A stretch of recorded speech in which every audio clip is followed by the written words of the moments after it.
Hi, it's Maria, and I'm doing another Forgiveness to Love video, and this is Overview Part 2, and it's titled An Existential Journey, and it's in the Forgiveness to Love series, and I'm kind of whispering only because it's really late and people are sleeping, so I hope you can hear me. I did turn up the volume a lot, so you might have to kind of tweak it a little. Anyway, I titled this one A Rite of Passage, Breaking the Barriers That Separate Us. And Jesus tells us it's impossible to love God yet hate man. And I thought that was really perfect because that's absolutely true. Where we continue, and we're going to continue a wild ride here as we journey from forgiveness to love, which is what this is all about, and really what our whole incarnation, if you really think about the key points and the meaning that we are to derive from having gone through this journey. And it really is, it's traversing the waters really from where we start forgiving. We have to forgive ourselves first, and then we can love ourselves. And so we have to forgive others, and then we can love them. But without forgiveness, there is no love.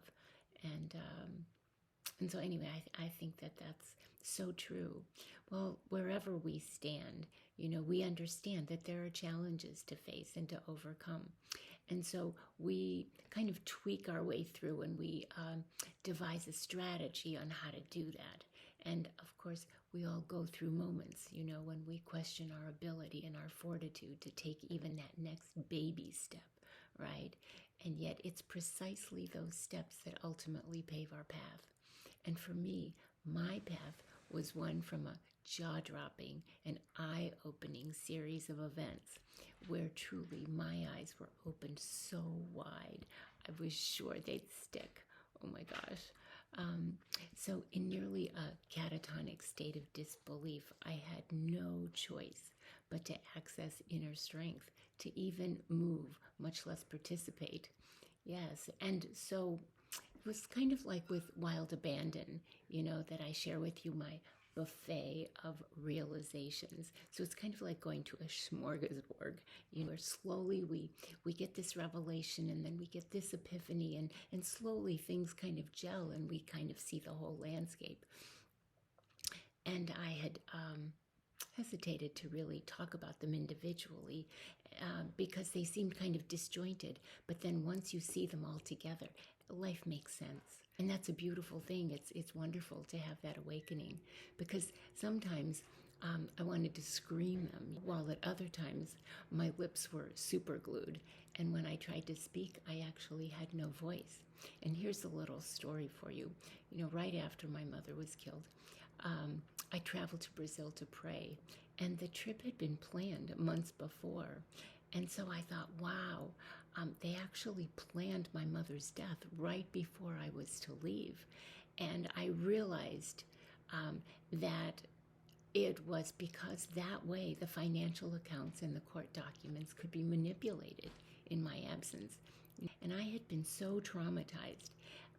Yet add to that where not only the facility where my mother had been starved, but all the agencies that I contacted refused to do anything at all. And they wouldn't even take a report. And I just couldn't understand it. And I witnessed, and think about this with your own parents, if you witness the cold-blooded murder, it was the most gruesome 17 days of torture I had ever imagined. It was just beyond all sensibilities for me, and beyond my wildest imagination, really. It was horrific. And so I realized that my mom was not the first to die this way and wouldn't be the last. And that's why I'm actually sharing this with you, because so many times we isolate ourselves, and You go through things, I go through things, other people go through things, and we think that we're the only one that goes through this stuff. And yet, there's power in number when we understand that we aren't alone. We're never alone. We're never alone physically. We're never alone emotionally. Well, we could be alone physically, but we're never alone when we have the invisible world, that's for sure. But also, we're never alone in our experiences because there's a commonality. There are only so many things we can experience, right? And so, in the general scheme of things, I mean, there are always variations, but generally speaking, there are, it's either relationships, it's career, it's health, it's love, it's um, coworkers, it's things like that. But my mother was lucid, she was talkative, she was smiling, and she was very aware of all the goings on. And the cruelty that I witnessed of a senseless killing was just too much.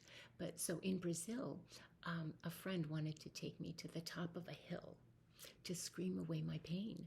And I thought that was kind of a strange thing that he wanted to do, but I thought, okay, that sounds good. And the energy of my throat was so blocked that when I opened my mouth, not a peep came out, not even a whisper. So I'm standing on top of this, it was like a hill, a mountain, a little mountain, but a big hill. And he said, scream. And I was like, I couldn't scream. I could barely even speak, much less yell or scream. And again, I couldn't even raise my voice because 40 years of abuse by an ex and a sibling showed me we can actually become so oppressed and suppressed that we lose our voice. And that's what the energy of the planet right now and the energy of the human collective is all about. We're finding our power in numbers and we're finding our strength. And so it's truly a beautiful thing. I would have bet every penny of my fortune that wouldn't have been the case, that I couldn't have stood on top of a hill and not been able to voice anything. We have to rejoice as we slowly overcome these things. First, we have to identify the issues we have, and then when we slowly overcome them, then we realize, we really have made great headway. And I just had no idea why that would be. Ultimately, we show appreciation to ourselves and to those around us who comfort us and who care for us and who love us. And doesn't get any better than that, right? And what's the saying? Don't look a gift horse in the mouth. And so when people kind of take our hand and they say, I know you've been through a lot here, let me help you. Those are the people we really cherish, because aren't there enough challenges out in the world that when we actually, our own family, when we realize that they were actually out to destroy us. And when you destroy a family from within, it's it's like when a marriage collapses or when there are issues like that. When there's an internal breakdown, then you're lost, because there really is power in number, and that's where we get that solidarity, and that's where we get that commitment to protect one another and to fight for one another, and to, it's the lioness and her cubs, and it's the male lion and his family. I mean, that's what the family unit is about. It's about caring for one another and always knowing that somebody is there for us. And so when the family is destroyed from within, then you realize that's why human beings are referred to as unconscious beings. For they're quite adept at self-sabotage. Give them a knife, and what do? They cut themselves while they cut others. And so then they miss the entire concept of oneness and the teachings of our most venerated, right? I mean, didn't Jesus tell us, if anyone says, I love God, yet hates his brother, he's a liar, right? So for anyone who does not love his brother, whom he has seen, we can't love God whom we have not seen. And whether you want to call that energy of creation and infinite intelligence and the consciousness, the universe, or you want to call it source energy, or the all of it, all that ever was, all that is, and all that shall ever be. Whatever, however you want to refer to that energy, it is the most, it is the most sublime energy in existence. And so,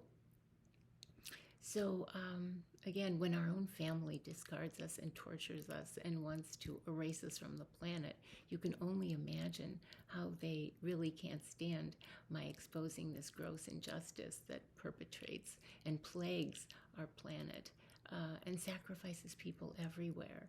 And for me, my story can't help but focus on 27 years from 1996 to the present of embroilment within the confines of our legal system. And it is the focal point of my path. And we talk about soul purpose, and people are saying, well, what is my soul purpose? I just don't know. Well, you know what? If you take a look at your life and you see the repeated lessons that you have been experiencing, that's you're supposed to do something with that, because you've become kind of like the expert, right? And so I was receiving powerful messages that this was something that wasn't happening to me. All of those lawsuits and the ridiculous litigation and everything, it really wasn't happening to me. Although I was in victim mode for a long time. And yet it was happening for me, because it allowed me from a higher perspective to see like the landscape of the legal arena, and how the same issues, the same challenges, the same obstacles I had to overcome in each one of those situations. And so yes, I was receiving powerful messages, and you are receiving powerful messages. It's all a matter of just paying attention. And it's all about, now we're talking about humanity's awakening, and that simply cannot be aborted, because we're too far along. Blessed be the heavenly energies that kind of spoon fed me and continue to feed me as I stand before you to reveal what may seem like a series of hyper frustrations, right? We are so bombarded with kind of conflicting energies that we're not sure which way to turn or what we're supposed to do. And so I know many of you have had experiences in the legal system, because almost everyone on the planet has in some shape or another. I mean, divorce is so rampant, but even with accidents and employment law and real estate law and personal injury, and all the torts. And so what I noticed is that there are calculated, malicious, and malevolent actions designed to antagonize one party in the litigation, and designed to agonize, antagonize and agonize, that's kind of funny, and pummel people into submission. And they do a very good job of that. And then you have people who are kind of shell-shocked, and they can't defend themselves, and they can't even be of assistance to their attorney in their own defense. Sometimes they are working at cross purposes. And so, so I'm not alone, you're not alone. It happens to all of us. And so we don't see the writing on the wall, and sometimes we don't even see the elephant in the room, and that's always there. So most often the abuse slowly creeps into our reality, and we become so anesthetized to it until it crescendos. Let me just get a sip of water. Oh yeah, I love New York. Actually, I lived there for 3 months shortly after I got married. So let's see, where was I? So we talk about the energy kind of crescendoing, to a level of dysfunction that even the most forgiving can't deny, right? Because it's just right there in your face. And there are pieces to the puzzle of a most glittered and bejeweled life path, right? Where we are to learn the most imperative and the most crucial lessons. And what is that? The lessons of what? Can you imagine? The lessons are lessons in self-love.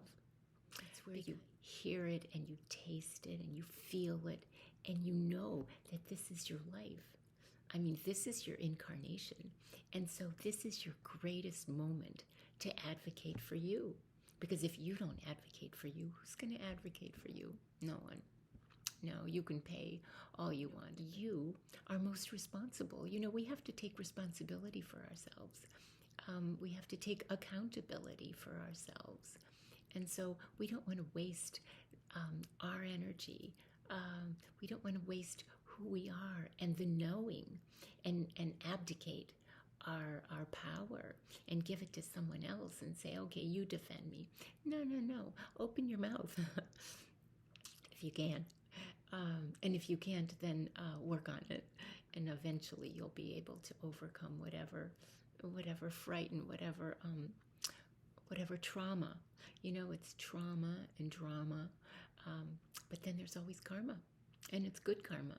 If you are, others are pummeling you, let them deal with their own bad karma. But there is good karma. And so for those of us who have seen things and experienced things that really there was just no need for, and people were needlessly sacrificed. I mean, the people that were responsible for that, I just can't even imagine the karma that they're experiencing. The problem with karma is that, and it's not a problem, it's just that a lot of people, when they commit just horrific crimes, or even if they steal something, and it seems like a little thing, right? Well, all of a sudden, something in their life will go awry, and they won't even realize, they won't even make the connection between what they did and how their life was a reflection of maybe it was just an unfortunate accident, and they think, oh, that person just didn't see me in the car or whatever. Well, nothing happens without a reason. Everything in the universe is it's the balance of energy, right? And so we all have to take accountability for it. And I thought about this, and I don't even know where this came from in my mind one day, but I was kind of scribbling on a notepad, and I wrote, "The annihilation of democracy is the massacre of humanity." And I don't know if, I don't think I ever read it anywhere, but it just kind of came to me, and I thought, you know what, it's true, because when we don't embrace the concept of democracy, and not even politically, but just even in our family, when everything is so democratic, when everyone has a say in things, we've given up our humanity. We have lost our humanity, right? And so we have to stand steadfast in our commitment to ourselves and to those that we love and cherish, because you see, our life is about us, right? It's about us being true to ourselves and being true to our soul, because think of it, you know what, nothing else matters, right? Not one single thing. So every moment of every day is an opportunity to get it right. And when we get it right, we forgive ourselves for what we deem to be mistakes, for the shame and the guilt and the things that we could have said, could have done, but didn't, and the things that we didn't say or do, but could have. Kind of like the bugaboos and the boo-boos and the blunders and the bungles and the faux pas and the indiscretions. Sure, we can all let it all go, right? And move on, having learned how to treat ourselves and others with respect and kindness and understanding and compassion. But what others do with that is their issue, not ours. Our issue is we are here to love ourselves and to love others. And that really is why we're here. And that reality is why we're in a body, right?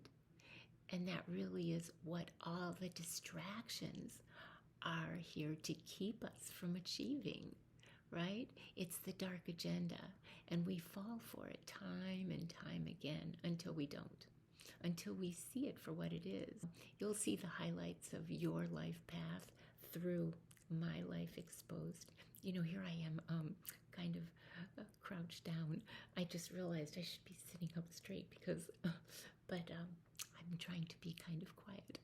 Anyway, this is through my life exposed, right? And so, and I kind of let it all hang out.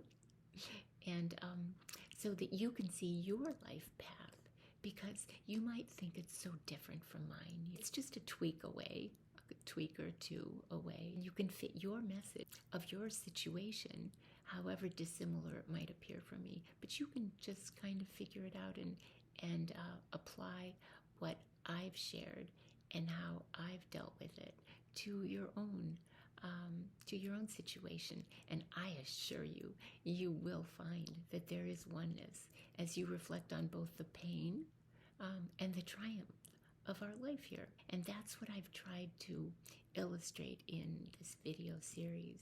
And I've set to ponder the relative importance of the events that I decided to share with you, because there's so many. I could be talking for 6 months. Yeah, interesting for someone who couldn't even raise their voice.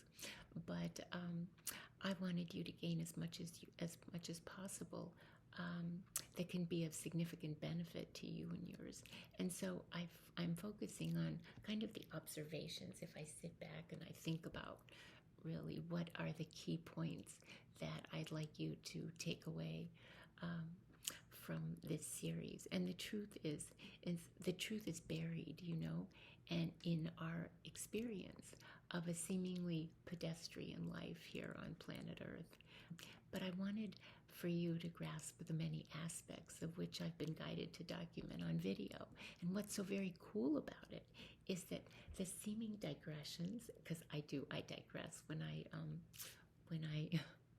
make a video. I'm going along, and then all of a sudden I go whoop, and then I go whoop, but eventually I end up exactly where I'm supposed to. But it's just a little humorous at times. But yes, we do. We end up exactly where we're meant to be. And so, as we both thought I was going off one way on some tangential byway leading to the wild blue yonder, it was in fact exactly the route that this train needed to travel, detours and all. And so also repetition is also invaluable. And as with anything that we see, hear, feel, and know, it can be the second or the third time around that blesses us with a perspective that simply wasn't possible prior to that very moment. So that's basically, I find repetition to be invaluable because the first time, what do they say?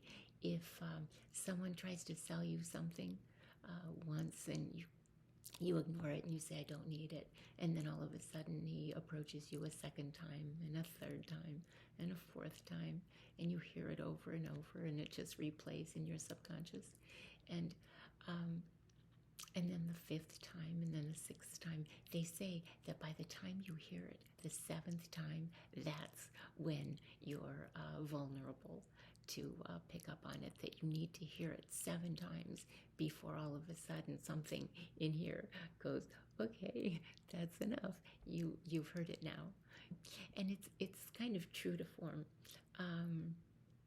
It's almost like with a fine wine, the first sip and the second sip and the subsequent sips allow us a familiarity, right? To kind of delve deeper into the fragrance, into the fragrant blend of emotional understanding. And that's what we're talking about here in these videos. And so then we're able to really pick up on the teachings of the experience. And I also want to reiterate that my struggles have been due to my involvement in the legal system, and but that is only too welcoming to to every breathing man, woman, or child, right? Who willingly or otherwise steps into the river of no return. And I'm not being facetious about it, but at the same time, um, it's it's quite the lesson that we have to learn, and yet we have to have a legal system. Uh, it's just that we have to navigate our way through sometimes a minefield. Um, and so you say, "Oh, Maria, aren't you being a bit dramatic?" And I say, um, there is no drama more painful than legal abuse perpetrated by family, really, because family sometimes feels so entitled, and they don't feel that they would ever get caught. And because many of us come across as being just so so flexible and so kind and so understanding, and so they think they can forge signatures and perjure themselves in court and manipulate and even violate countless individuals and entities to gang stalk us and annihilate us. Uh, that's just that's just ridiculous. We're not to be dragged into some web of deceit and deception and subterfuge, But Harvard's Alan Dershowitz, I found this interesting. He's spoken of the rampant PTSD suffered by people who have brushed up against various phases of our legal system. And of course, dealing with a stranger is certainly less traumatic or dramatic than dealing with one's own family. And yet, I don't have the statistics, but I will research them in terms of litigation that involves family. Of course, divorce would be at the top of the list because that was once a family. And but in my case, it was an ex, a sibling, and a son. And the ex was in Chicago, the sibling was in Clearwater, Florida, and the son was in both in Clearwater and Chicago. Um, oh no, he was both in, well, after he took my home, he was in Clearwater and Chicago and the UK. But certainly my experience showed that very devious individuals salt the wounds of others by kind of regurgitating their own childhood issues, and that seems to be uh, the the crux of so much dysfunction on the planet. There are so many childhood issues that surface. There are wounds that have allow an arena for psychopathic behavior where the end game is the utter decimation of truth and justice. And so it's kind of, we're painting kind of a macabre, self-serving picture um, that absolutely had nothing to do with reality. And so families do that, and they seem to think that they can get away with that because we aren't going to stand up and we aren't going to voice our disagreement and our with what's going on. And it was lawsuit after lawsuit after lawsuit, and that is a recipe that many litigants, especially in divorce, because litigation is used to take the focus away from the children, because you're so busy responding to this motion and that order, and you have to write up this memo. And so what happens is when one parent has the children, all of a sudden there's this flurry of litigation that flies in. Used to be in the fax machine, now it's electronic mail, that we must attend to for the next hearing. We know the facts, and yet when you go before a judge and jury or the opposing counsel and everything, our presence is threatening, right? And especially it's threatening to those who choose to rewrite history, right? With forged documents and purged testimony. Perjured, not purged. Well, sometimes they purge it, but sometimes it seems like it's an easy sell. The buyer is consciousness itself, and thus it's impossible to cheat God and the universe and the energy that is the whole shebang, right? There is a solution, and we will explore it in part 3. So let's tune into overview part 3. I just want to say that it really takes a very special person to be willing to go this deep into their soul journey. And for that, I so appreciate you. And I just think it's amazing that you're willing to break through the barriers that separate us when it really is a rite of passage, right? Into the realization of who we truly are. And so you are so very blessed. And I thank you for joining me on this journey. And I will see you at the next one. And remember, I love you. Bye. Good night.